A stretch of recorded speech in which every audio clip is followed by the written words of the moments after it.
ta'ziyadan chiqdik-da. Bu odamni o'lishiga sabab o'g'il. To'g'ri, qattiq gap bo'lishi mumkin. Lekin sizlarga ozgincha bo'lsa ham o'rnak bo'lsin degan niyatda gapiryapman.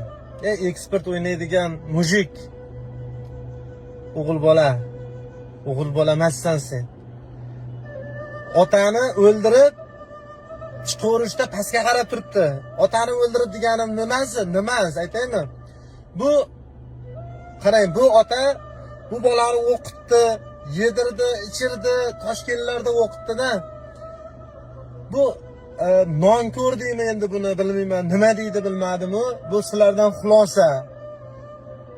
Bunnigacha qarzga kirib ketgan. Ota polni to'lab bergan. Bir pastlikdan tepalikka olib chiqqan. Hammasiga ko'z yumib, qarindosh urug'lardan hamma yoqdan pullarni qilib o'ndirib, yana 4-kursga o'qishga jo'natib yuborib, turgan uyini ham sotib yuboribdi-da, qarang. Ota shunisiga chidolmay yuragi xuruj bo'lib o'tib qoldi. Farzand ota uchun bor-ku. O'sha ota farzandli bo'ldim deganda, xursand bo'lganda, boshlari ko'kka yetguncha xursand bo'lgan. Lekin o'sha farzand, liboy bir farzand ota onasi uchun mana bola yoshligida katta bo'lguncha ota onasiga suyanadi-da.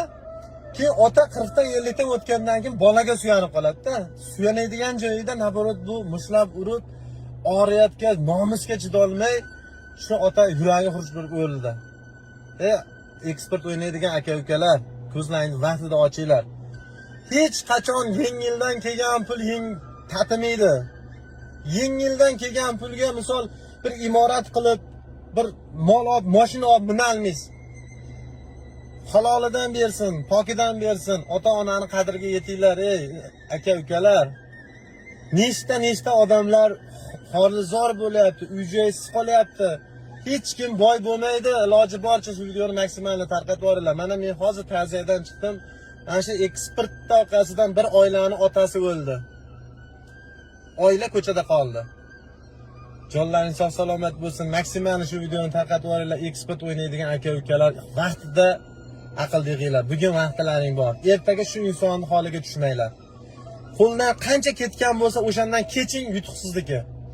Qaytarib olaman desangiz yo'q. Bu o'yinda kompyuter o'ynaydi-da. Bitta odam yutsa, 10 ta odam yutkazadi. Jonlaringiz sog' salomat bo'lsin. Bugun qaytsalaring yutuqsizlar ekan. O'zlaringiz ehtiyot